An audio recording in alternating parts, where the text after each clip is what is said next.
First scarcity, impeachment, as well as the May 29 transition were stories that made headline in this week. We followed it through, and we're about to also find out how all of these work together as we count down to May 29. I'm joined by legal practitioner, Barrister JITI OGUNYE. Thank you very much for finding time to come today. It's my pleasure. Thanks. It's amazing how much of impeachment stories that were reported from Enugu to Niger. You also recall that the ones for Ekiti and some other parts of the country has been lingering for a while.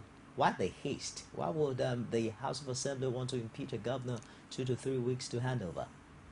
Well, the gale of impeachments scare or rush of impeachment epidemic, if you will, that we witnessed in the last few days is indicative of the instability in our political system. When you have a kind of stability in the executive arm of government or in the legislature, it is not usually a normal stability. It is either forced or a product of blackmail. When a governor is regarded to be very powerful vis-a-vis the legislative arm of government, the legislators may not, even if there are all the reasons in the world, if all the reasons in the world for impeaching that governor, and all the grounds for impeaching the governor under Section 188 of the Constitution are there, they won't move an inch. But once an atmosphere is seemingly created for them to vent their pent-up grievances, usually, you then see them always rushing to impeach. I think that that's my own assessment of what is going on. In Enugu State in particular, for example, you'll recall, and Nigerians can recall, that the governor, who was more powerful compared to his deputy governor, had the deputy governor traduced, impeached on the flimsy ground of rearing pigs in the State House. Even when that deputy governor was able to point out that even the governor himself was rearing chickens, and I had pens all over the State House, and I had votes made for the rearing of those chickens. You know, the legislators just threw the deputy governor away. I thought that keeping pets and things like that should be a plus and not a ground for impeachment. But the legislators went for broke because there is a section, actually the last section under Section 188, I think 188.10 or so, a penultimate section, if I recall vividly now, that defines impeachment as whatever the legislators deem to be impeachment. And so, with that open-ended interpretation of what constitutes an impeachment, the legislators, for mischievous reasons, can just wake up and say, well, because, Mr. Governor, you didn't come here to greet us, or you didn't give us Salah gifts or Christmas gifts. You consider that gross misconduct. That to be gross misconduct, and we're impeaching you.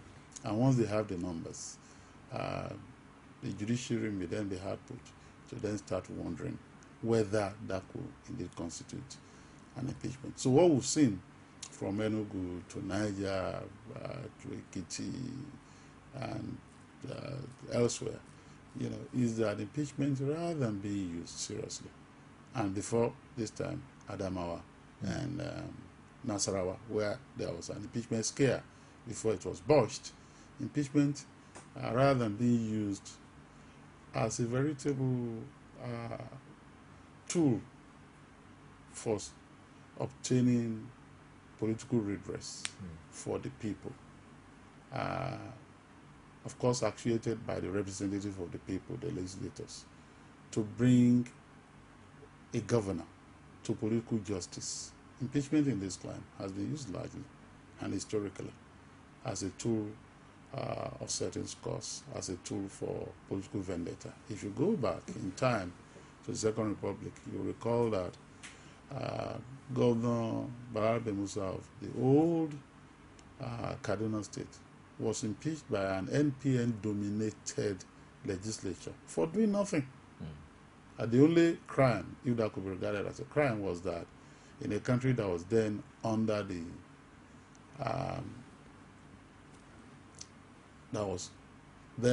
yoke of the NPN, because the NPN was a very terrible party in those days.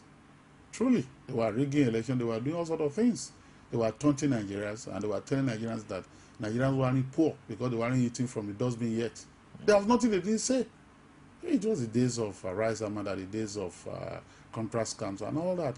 We then prepared the ground for the military to intervene in 1983. So they were wielding power as their precursors in the First Republic. NPC was wielding power lightly. And so in the Second Republic, Governor Barabe Musa was of the People Redemption Party, austere, socialist-oriented. He still is, even years after. And that's why he appears to be on the fringes of the political platform in Nigeria now, and not in the mainstream. So for doing nothing, the NPA just organized an impeachment and threw him out of the place. So I'm submitting that historically, impeachment that ought to be used to secure redress for the people by punishing an erring governor or president, and ensuring that political justice is brought down on that governor or president. In this climate, has been used largely as a tool of political vendetta. Are you not baffled that, given this rich history and precedents, nothing has been done to clarify the ambiguous provision of the law, the constitutional provision, what the House even called the House rule? They remain ambiguous over the years. What the courts have done since 1999, in cases that have gone as high up as the Supreme Court, and I'm talking about the Ladoja impeachment case and such other cases, is to concentrate on the procedure. Okay. And once there's a breach of procedure, the Supreme Court, of course, have intervened to say you can't do what you've done. For example, if the number of those who claim to have impeached will not constitute to a third for the purpose of validating an impeachment, against the backdrop of the number of legislatures, their total numbers, if they rig the process by saying that 2/3 will be those who are actually sitting, because sometimes they will suspend some of their members, and then, as you are having in Ekiti now, where 7 is greater than 19, and all sorts. In Rivers State, we also had that kind of shenanigans. So, if that happened, for example, the Supreme Court will say, no, you can't do that. 2/3 will mean 2/3 of all your members that are qualified to sit at that point in time. And if the process, again, for example, was not properly commenced, and in the course of that process, there was any feature of that process, any aspect of that process that violates the constitutional provision in terms of the technical procedure that is enshrined in the Constitution, the court will intervene. The courts are yet to go into the merits of what actually constitutes gross misconduct. Yes, gross misconduct is a supremely egregious conduct, a misconduct that is gross, that is excessive, a misconduct that is extraordinary, that is not usual. But when you then have a provision, and I think that provision is deliberately crafted into the Constitution to preserve legislative independence, so that the legislature will not be hamstrung from dealing with an erring governor. if you are to be defining gross misconduct and all that, the categories of gross misconduct may never be closed, so to speak. What might have been gross misconduct yesterday might not be gross misconduct today, and what will be gross misconduct today might not have been gross misconduct yesterday. So I think that is deliberately left open by the framers of the Constitution, believing that practitioners will be reasonable. And that's why, as a lawyer, I would say that you can craft the best constitution in the world. You can have the best rules or protocols in the world.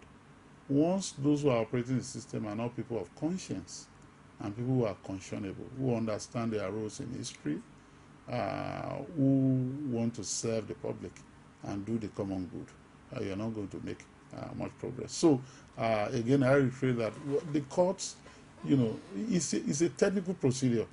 You originate it with 1/3. There will be no vote. Once 1/3 of the House signs up to it and say, yes, we believe there's a grant to proceed, the thing will then move quickly from stage to stage.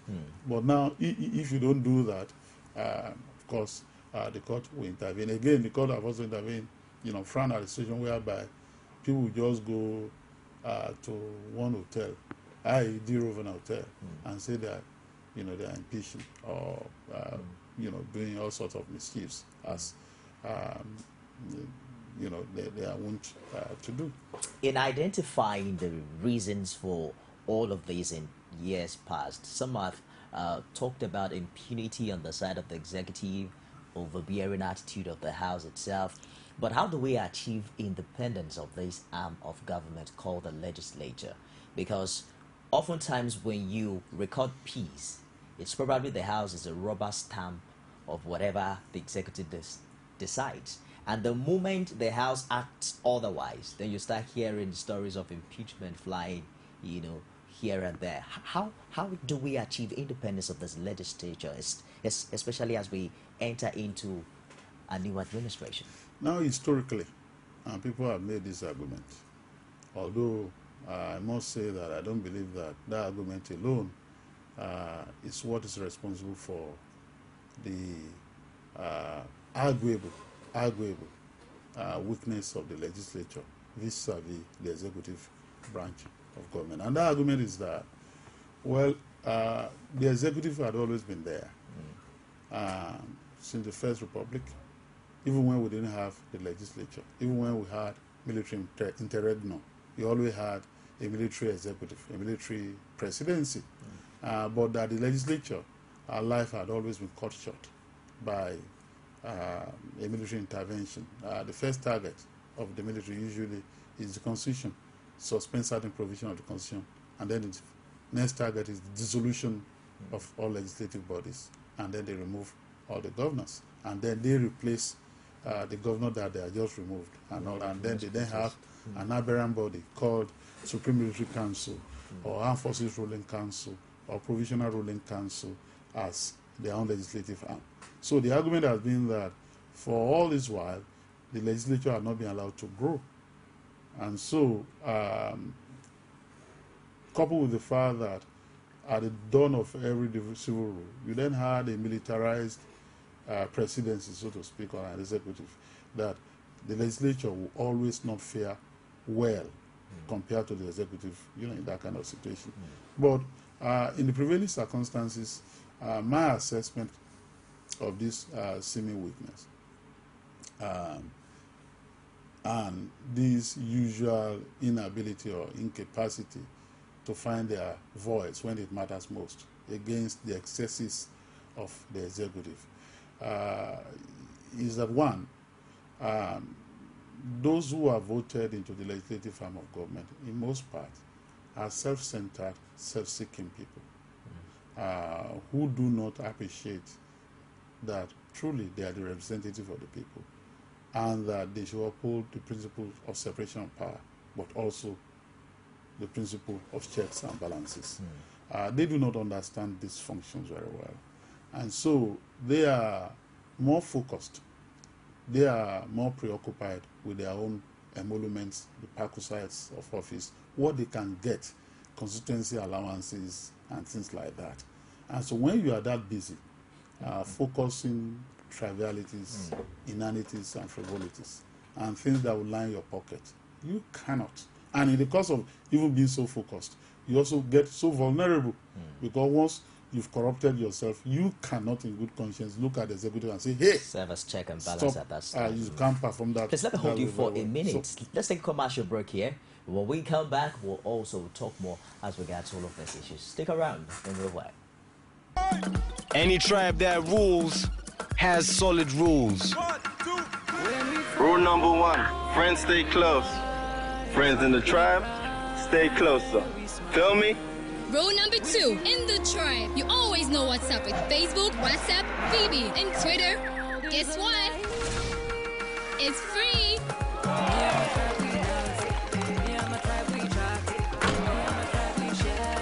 Rule number 3, there are no rules with SMS. It's endless. Yes, boss. Rule number 4,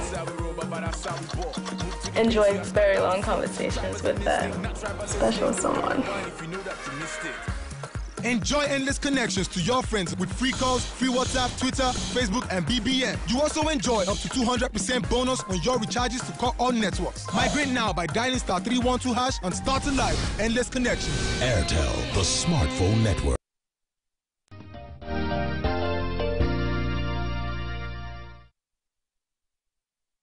Welcome back. Thank you for staying the course on the show. It's Core Digest Friday, and we're talking about state of the nation ahead transition. As a matter of fact, it's about the impeachment saga that has rocked Nigeria over the week. You were identifying some reasons why the legislature has not been able to rise up, you know. Yes. I have adduced the first reason, and I've said that because the legislatures are focused on things that are not so important to the society, but things that they think are so important for their own self-enrichment and all that. So they cannot perform their functions very well, and then insist on certain positions and all that. Now, the second reason, in my view, is that by its very nature, a presidential system of government strengthens the executive branch of government and makes the executive branch of government very powerful. And we can debate this. The reason why those who crafted the 1979 Constitution, which is the precursor of the 1999 Constitution, crafted it the way they crafted it, abandoning parliamentary system of government, which was practiced in the First Republic, and going for presidentialism, or the United States brand of government, was because they felt that in the First Republic there was too much of divisive politics being played. Nigeria was fractured, and so you needed a strong presidency that could galvanize the entire country.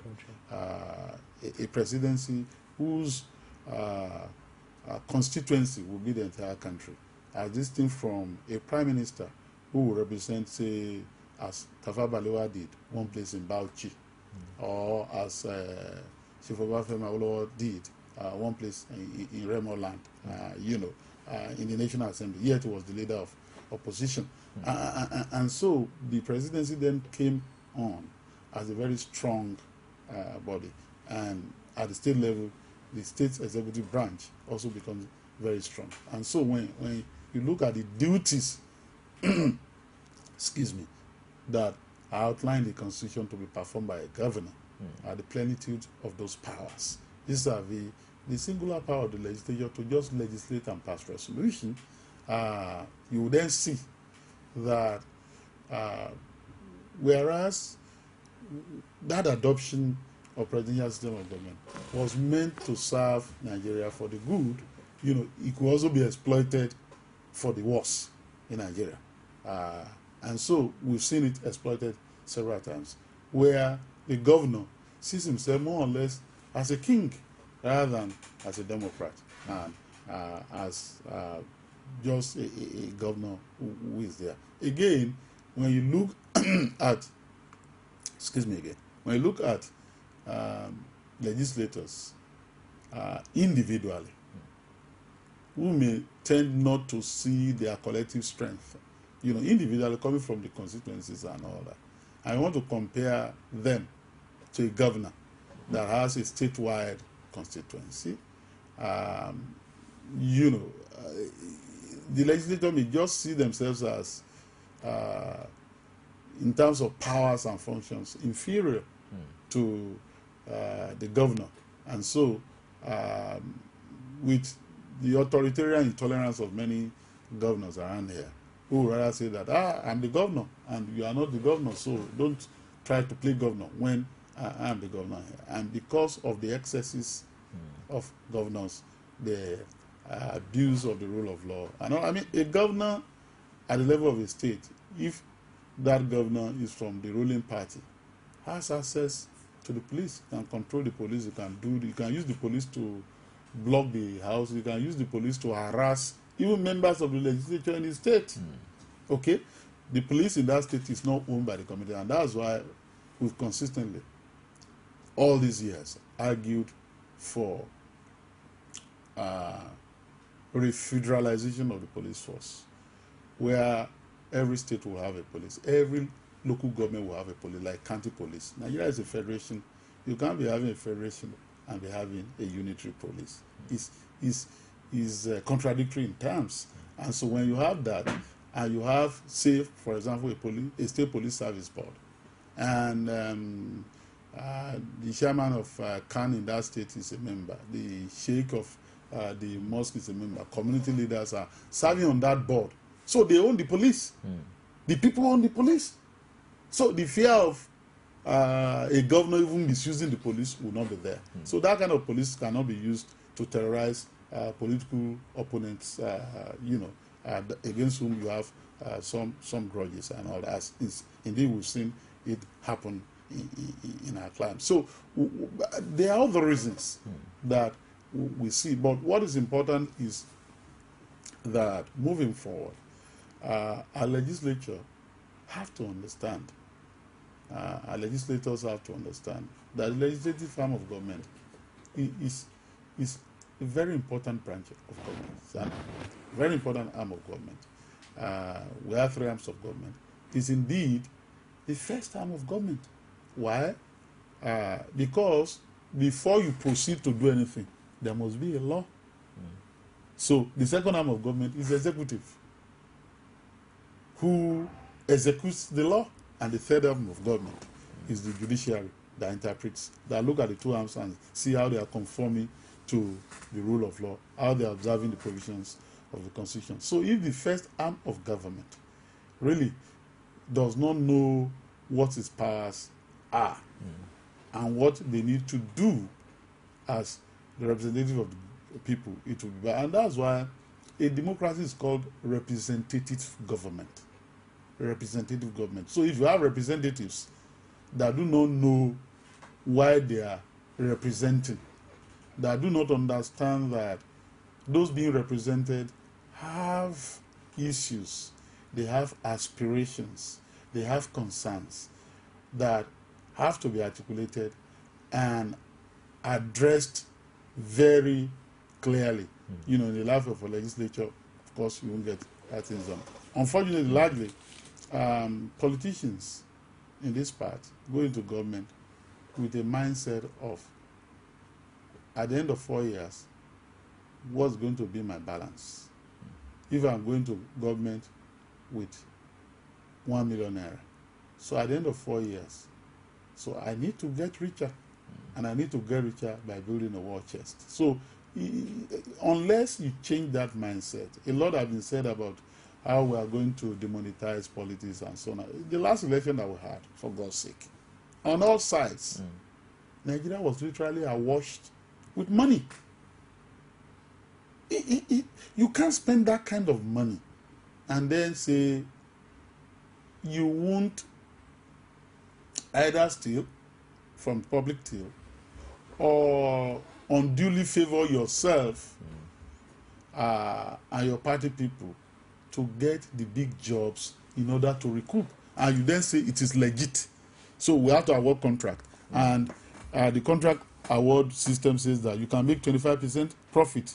So if you spend so much money to ensure that I get to power, then I'll throw all the contract to you.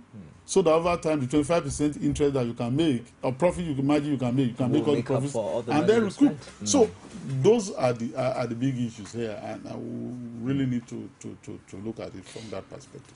Before we go, let's also quickly touch on the row now between the APC and the PDP over the May 29 transition. One would have thought that the only branch or the conceding of defeat by the incumbent president would have cleared the coast all along. This reminds you of what happened in Ekiti, where Fayemi congratulated Fayashe, but then in no time we started hearing some drama evolving from that part of the world.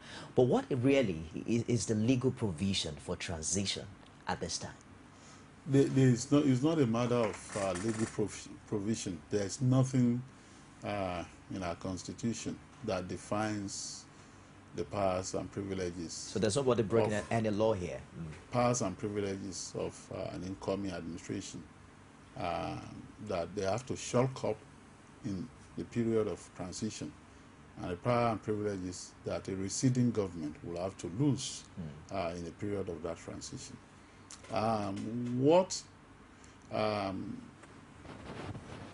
happens elsewhere, and we can take the example of the United States, is that there's a tradition, there's a democratic tradition, there's a culture, there's a precedent, and they've done it several times. And that precedent is that once there's a president-elect, briefing will start. Even before that president, is sworn in, he's been briefed by all the security agencies, the CIA, all of them will be briefing at a particular point. Because it is, imagine that on day one, he might have to make the hard decisions bordering on the security of the United States. Where the secret codes are and all that. So it's not the day he gets to the office that you then say, let's have an induction for 3 months. No. In a manner of speaking, he will have been inducted. I see.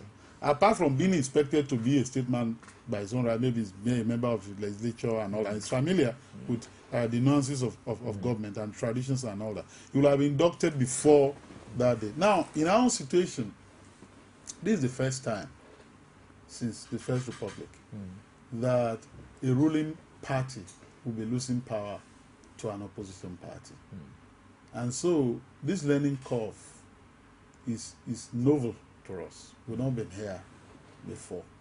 And so the first condition for a seamless transition, in my view, have been fulfilled by the kind of camaraderie that we saw in the immediate aftermath of the election, when even before the official results were announced. Results were announced by INEC, the president called the vice president-elect and congratulated him. And so nerves were, calmed.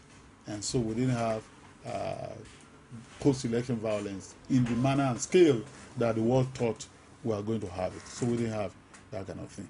And so that first condition has been fulfilled. And so we want to congratulate the dramatic personnel for ensuring this. Now, the other thing is that the transition committee was inaugurated by both those who are to come and those who are to leave. And so they are interfacing. And in the course of interfacing, there will be frictions, particularly because of the way government has been run. Let's just say this clearly. A lot has gone wrong in our country. And in the course of putting books together and doing all those things together, you want to present something that looks good. And the duty of those who are coming, I guess their responsibility is not to just take what you are presenting, hook, line, and sinker. They want to vet it, they want to, and all that. And so in the course of understanding their roles, there have been altercations, they've been brickbats, they've been, and all that. And we thought that, oh, we are receding into this kind of name calling again. But I think that we need to lay down certain principles. In the course of a transition, the departing government has a duty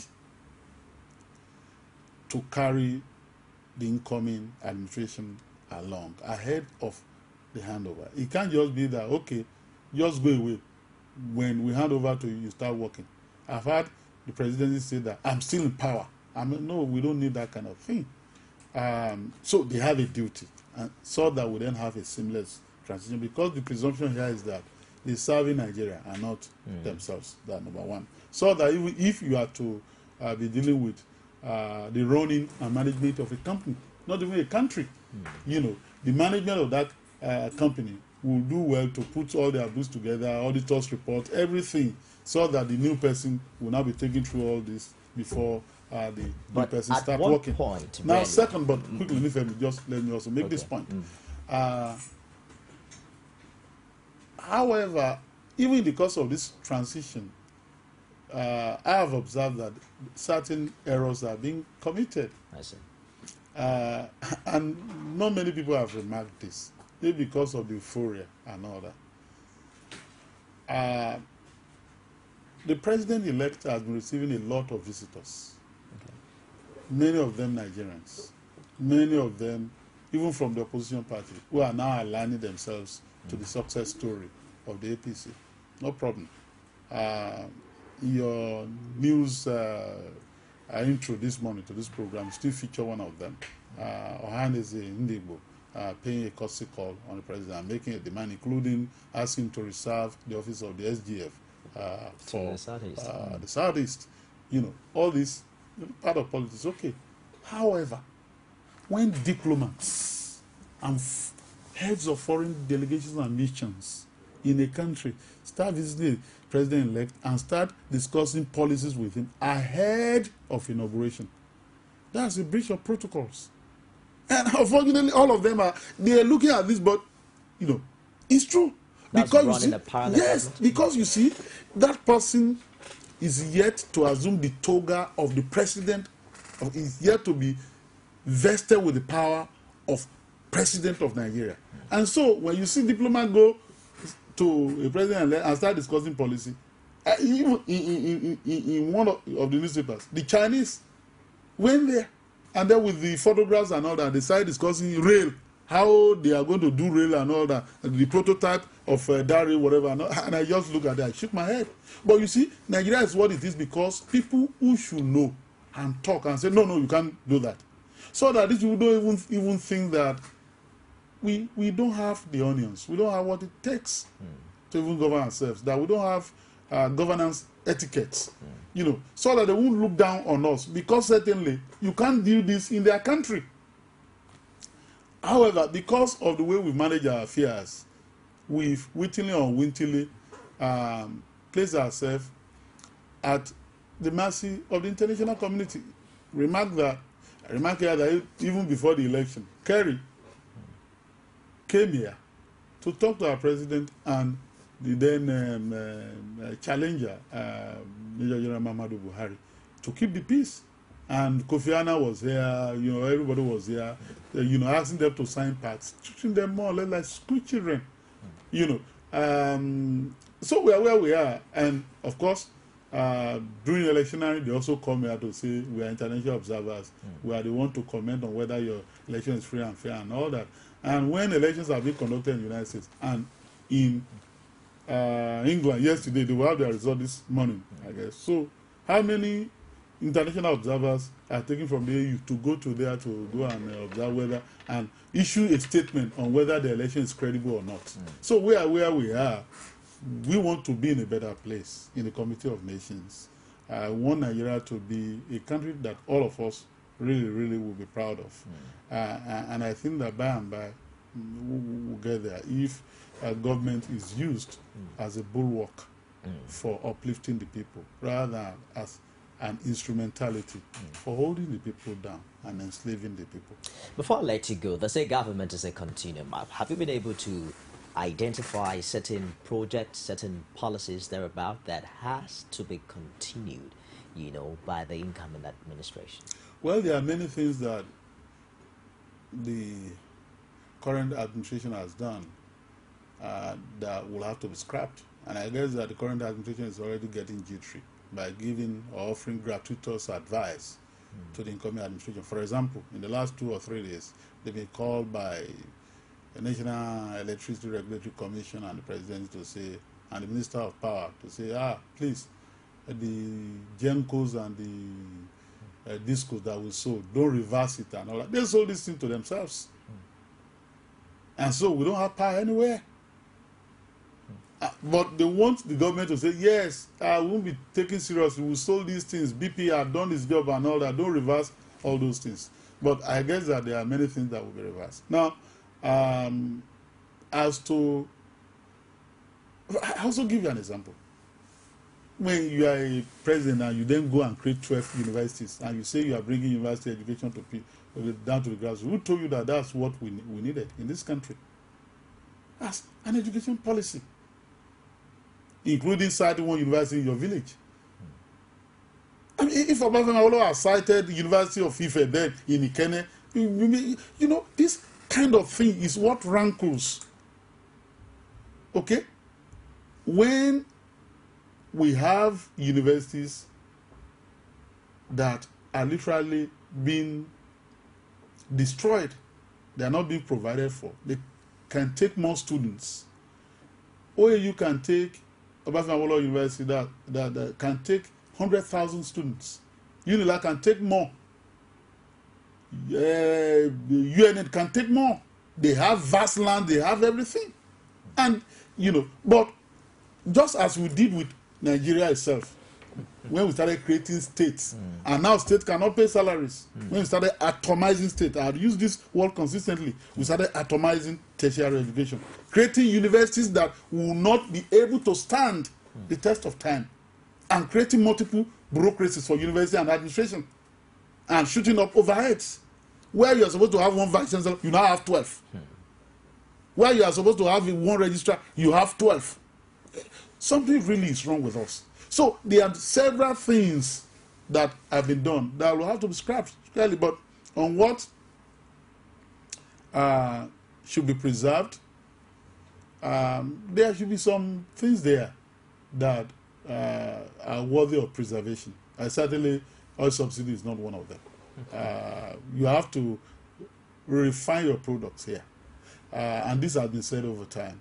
So you cannot continue with that kind of thing, paying subsidy and all that. You have to refine your products here and all that. But